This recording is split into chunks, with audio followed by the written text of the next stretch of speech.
Is it okay for a man over 50 like me to still want these things? Her voice asking me to try just one more time shook my self-control. My name is Daniel. As a single father, I raised my son, who is now 25. Before I knew it, I turned 55. It's been 10 years since my wife, Michelle, passed away. The memories of those days are still vivid in my mind. Michelle complained of feeling bloated, and although I thought it was nothing serious, I encouraged her to visit the hospital. However, the diagnosis was pancreatic cancer with only 1 month to live. I couldn't believe it. After all, my wife looked healthy right before me. Michelle and our son, Andrew, panicked about the sudden news. That's when I decided to take some time off from work. I'm a carpenter. I plunged into this world right after graduating from high school. At the time, I was working on building a new house commissioned by an architect I was close with. When I explained the situation, both the architect and the client readily agreed to delay the construction period for the month. Until Michelle passed away, I devoted myself to caring for her at home, fully supporting Andrew as well. I made sure to live those days without any regrets. It was the most intense month of my life. After she passed away and I was organizing her belongings, I found a drawer filled with numerous letters. There were letters prepared for Andrew to receive each year until he turned 20, titled, Dear Andrew. Dear 16-year-old Andrew. Dear 17-year-old Andrew. And even one for when he gets married, titled, Dear Andrew on his wedding day. I found a letter addressed to me as well. I carefully opened the envelope and read it. The list included age-specific gifts she wanted to give Andrew for his birthdays, his favorite recipes, and mine. It even detailed instructions on how to perform various household tasks. How has she written so much without me noticing? After receiving her terminal diagnosis, she was energetic for about a week, but then quickly deteriorated. Perhaps the weak pen pressure in some places was from when she wasn't feeling well. Imagining Michelle writing these letters in pain brought tears to my eyes. On the last page, it was written, Dear Daniel, after I settle in heaven, fall in love again. Nurture love with someone else. I look forward to discussing your wonderful qualities with that person in heaven. I cried. It had been a while since the funeral, but I had never cried until then. I felt it was unmanly, and somehow, tears just wouldn't come. But upon reading this letter, I cried. It was probably the most I had ever cried in my life. I couldn't imagine feeling up for romance at all. That letter felt like a final farewell, and I kept it hidden deep in the drawer. Even when I opened the drawer to check what to give Andrew for his birthday, I made sure not to look at that last letter. It's been 10 years since then. Even now, at 55, I don't feel like getting into a relationship. Andrew, now 25, still lives at home. I've suggested countless times that he should consider living on his own. But Dad, I'm getting married, he suddenly announced one day. Despite all my urging for him to move out, the thought of him actually leaving felt lonely. Whether he knew how melancholic I felt or not, he cheerfully shared his news. She's a bit older than me, but she's beautiful. It was love at first sight at a mixer, and I really pursued her. When can I bring her over? He seemed a bit shy, yet visibly happy. I could tell he'd had found a good partner as the corners of my eyes crinkled with a smile. My work schedule is flexible, so I can make time whenever needed. When I told him to let me know of a convenient day, he quickly left. He mentioned he was going on a date. Is today okay? He asked, but I advised against it since neither I nor his partner were probably ready and sent him off on his date. Really, he has grown into a man who lacks consideration, but I raised him, so maybe it can't be helped. Speaking of which, I remembered there was a gift Michelle wanted to give him for his wedding. For the first time in a long while, I rummaged through the drawer. I hadn't opened the drawer for 5 years since the letters were meant to be given to him only until he turned 20. As I was searching through the drawer, a piece of paper fluttered down. A glimpse of Dear Daniel caught my eye.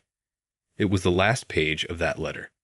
The letter that was supposed to be at the bottom of the drawer had fallen out. It was as if it was insisting on something. What could it be?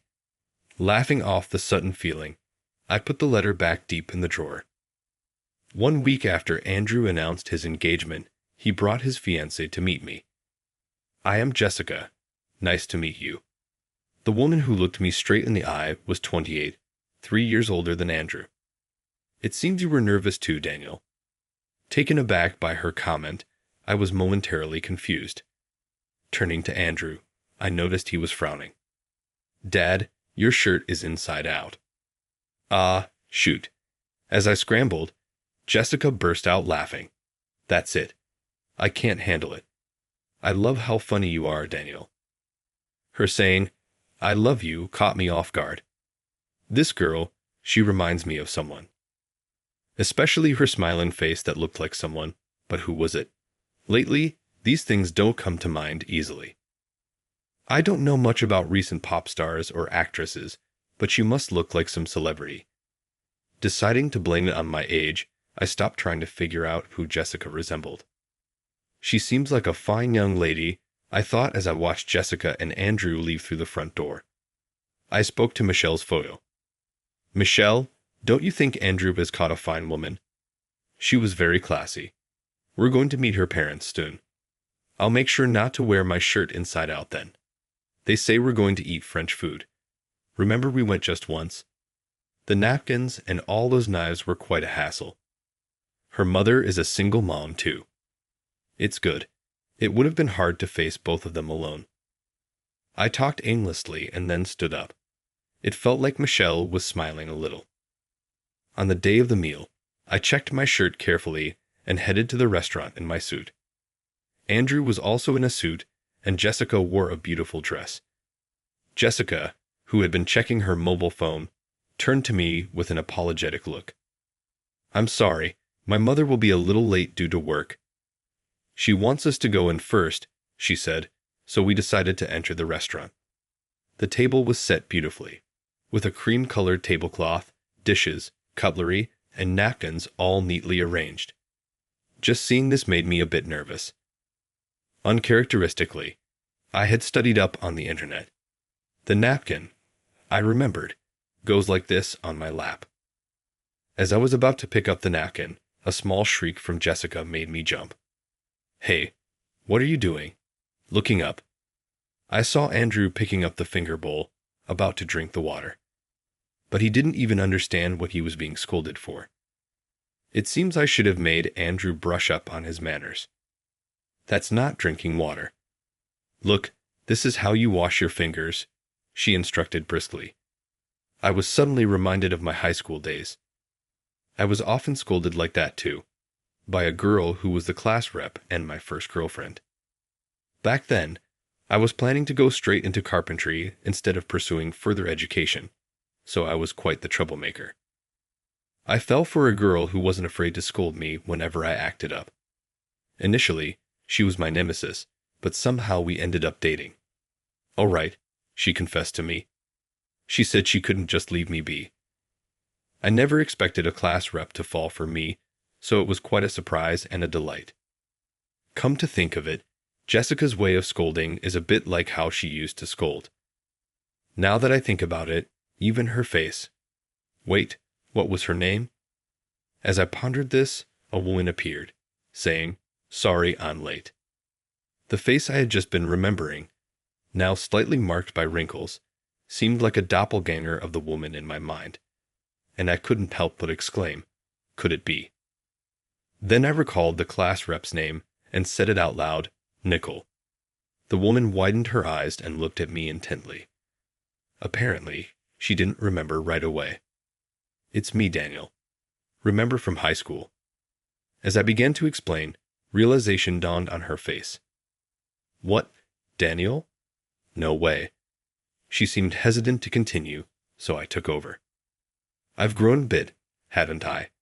I laughed heartily. Nicole blushed.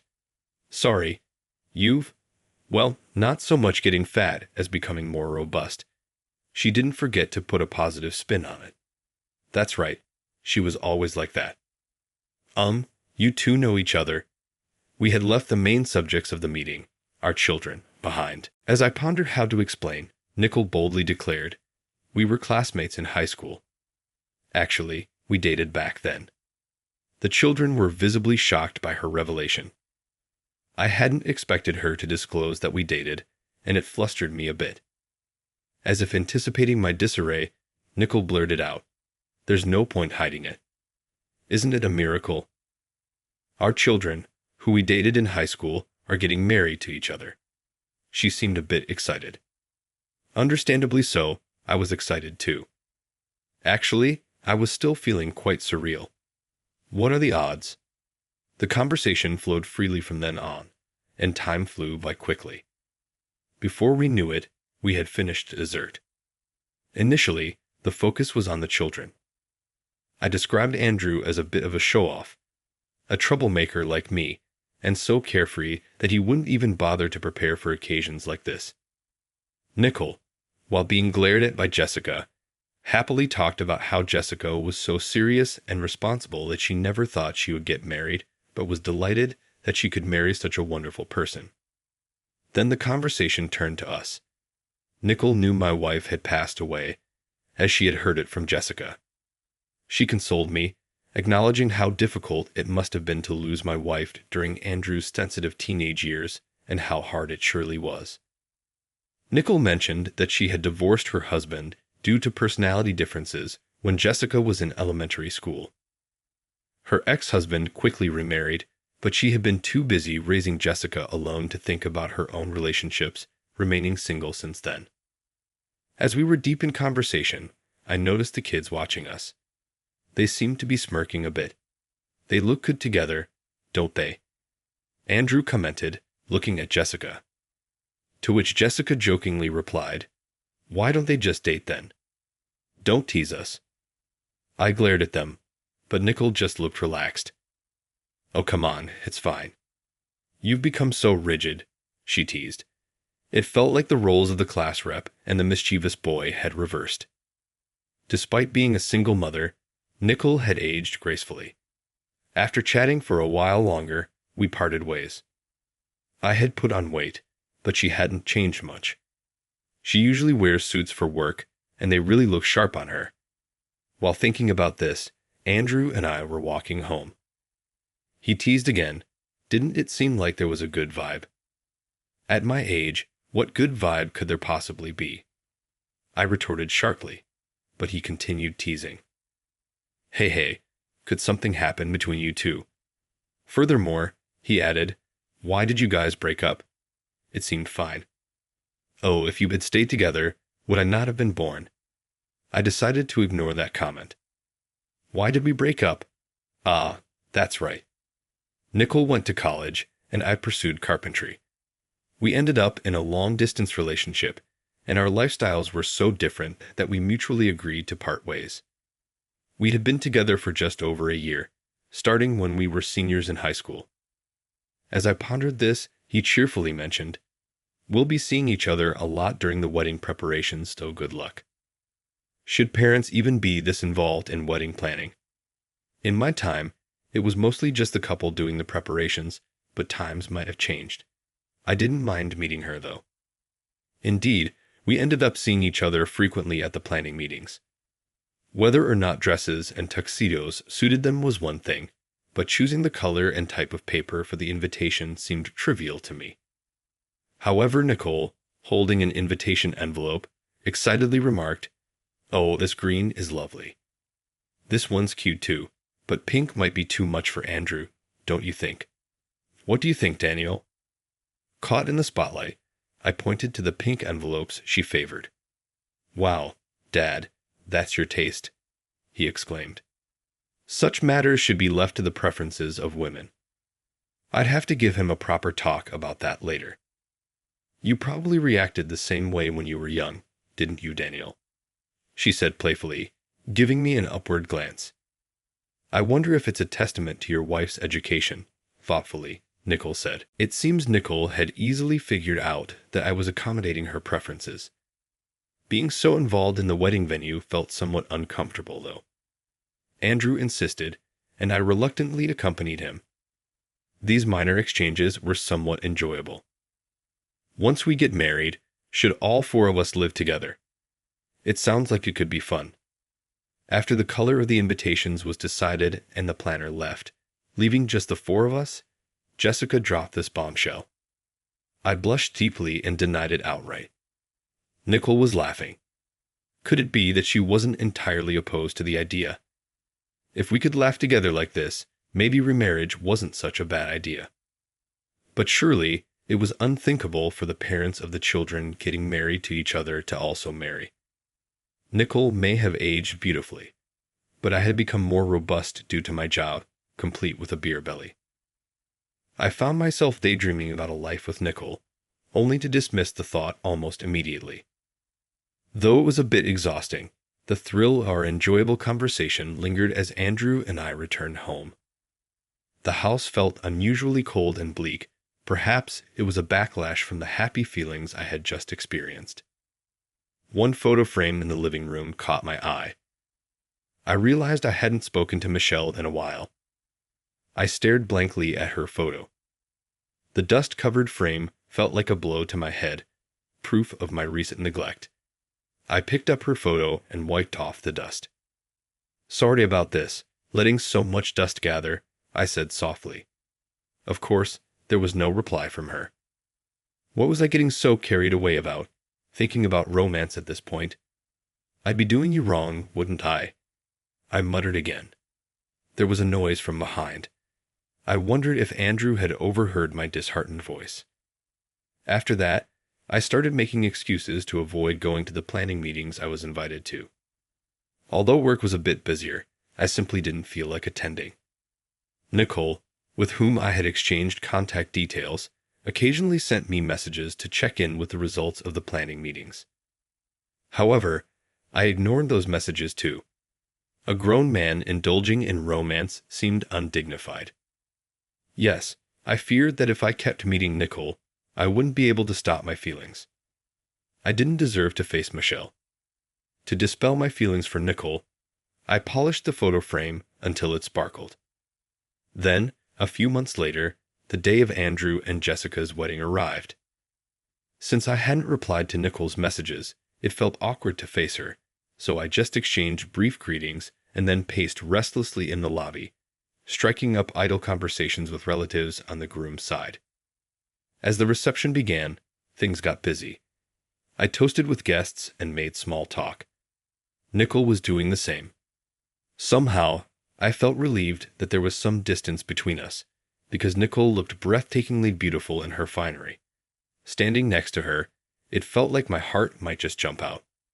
The reception proceeded smoothly, and as the atmosphere settled, a spotlight suddenly shone on me. Andrew and Jessica, the bride and groom, looked at me with surprised expressions. I had arranged a surprise with the planner. "Thank you all for being here today. Now, I would like to read a letter from my wife in heaven, addressed to Andrew and Jessica." As I spoke into the microphone, he stared at me wide-eyed. "Dear Andrew, congratulations on your wedding. Dear the bride Jessica, thank you for marrying Andrew." I filled in the blank where it was written to the bride and read it aloud. This was the last letter Michelle had written before she passed away. "Have you learned to eat eggplants? You used to hate." I read, and laughter spilled from Andrew's friends. He still hates eggplants. I continued reading the letter impassively to avoid getting choked up with tears. Soft sobbing could be heard around the venue. This reception I am watching from the sky. I am so happy to see you looking incredibly joyful. May you both be happy forever. Take good care of Jessica. With that, I folded the letter, concluding the emotional moment. I was fidgety, partly because of this, until I finished reading Michelle's letter. I felt barely alive after completing this important task. I let out a huge sigh of relief. Andrew was teary-eyed, but looked at me and grinned mischievously. What was that SCE smile about? As I started to feel less dense and more aware of my surroundings, I noticed that the spotlight had shifted to Andrew. He then took the microphone in his hand. What was he planning to do with a microphone? As I wondered, he also took a letter, familiar pink stationery. It was the same kind of paper I was holding in my hand. Could it be from mother to father? I have a letter to read on her behalf, he announced, sending a shock through me as I stood there dazed. His lips curled into a mischievous grin. Actually, there are 2 letters. One for if the father had remarried, and one for if he hadn't. Since he hasn't remarried, I'll read this one, he said, and the room erupted in laughter. My brain was still trying to catch up. Dear Daniel, so you still haven't remarried? His dramatic shout prompted more laughter from the crowd. You were told to fall in love, but you're still the serious Daniel, aren't you? But see, Andrew is getting married and looks happy, right? I want you to find happiness too. Since Andrew is starting his own family, you should too, Daniel. And there was a pause before the next words. I look forward to the day in heaven when I can talk about your wonderful qualities with your new partner. Indeed, those were the last words I had tucked away way deep in a drawer. I bawled my eyes out, unbecoming of my age, in front of many eyes. I couldn't stop sobbing while the MC cleverly filled up the gap with an ad-lib. I managed to compose myself, holding a handkerchief in one hand, influenced by my sobs.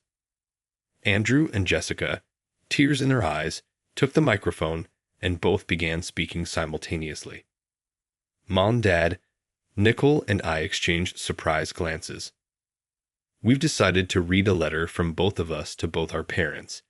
Andrew and Jessica began speaking in turns. I was quite the troublemaker, he confessed. His words sent a wave of laughter through the crowd. And I was the typical class rep, she added. This time laughter enveloped the bride's side of the room. Dad was a troublemaker too. The spotlight turned to me. I had a bad feeling where this was heading. Mom was also a class rep. Nicole's eyes widened in surprise. I am forever grateful to my dad, who raised me alone. I am forever grateful to my mom, who raised me alone. Their words synchronized perfectly. And now I will be happy with Jessica, he added. I too will be happy with Andrew, she said. And so the two said together, please make sure Dad and Mom are also happy. I could tell that Nicole was shivering next to me. When I try to look at Nicole, Andrew suddenly shouts, Dad. Startled, I look straight at Andrew again. Talking with Mom in heaven, that must be Nicole's job.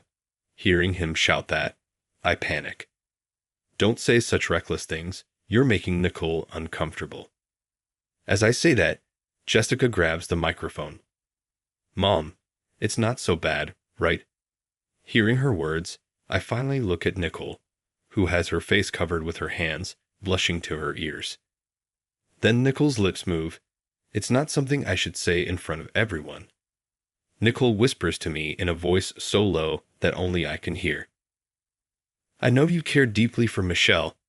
Those words stir my heart, and they make me hopeful. Should I, a man over 50, still hope for such things?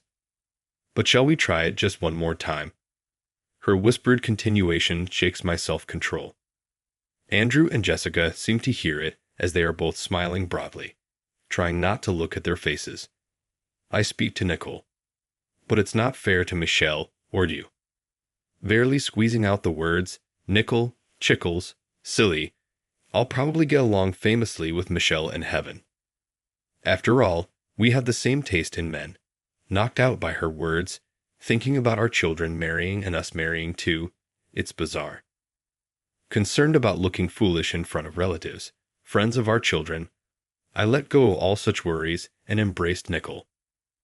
I remember the first time I held her during high school. It was after she confessed her feelings to me. Just like that time, I made the same promise as I did in high school, to cherish her delicate and slender form. I will always be there for you, this time for sure. I added those words to my old vow. Years later, I'm pacing between the living room and the front door. Seeing me, Nicole sighs at Michelle's picture, exasperated. Can you see him? He can't settle down, she speaks to Michelle. You've met Annie at the hospital, right? What's got you so fidgety? A challenge, I retort. It's her first time coming to this house. Annie is our granddaughter. Nicole dismisses my argument with an okay, okay, and sits down by the window. She gestures for me to come over. I obediently follow. Sitting and looking out at the garden, I see a small tree reaching up to the sky. Nicole and I planted it when we were married. Given our age, we don't have much time left. Feeling faint-hearted, I mentioned this to Nicole, who bought a sapling. Let's live long enough to see this tree grow taller than the house and then have a nice chat with Michelle. Her smile as she said this is dazzling, and I'm reminded of it every time I see this tree. It seems like it will take a while for that tree to reach the roof. Hearing that, Nicole says, "Let's make lots of memories in that time." Nicole rests her small head on my shoulder. I wrap my arm around her shoulders. I love this peaceful moment by the window. It feels like Michelle is laughing behind us. Just then, I hear the sound of a car engine. Oh, looks like they're here. It's probably Andrew and Jessica's car. They've come to visit, bringing our first grandchild. We need to greet them. Nicole and I exchange glances, stand up, and walk towards the entrance.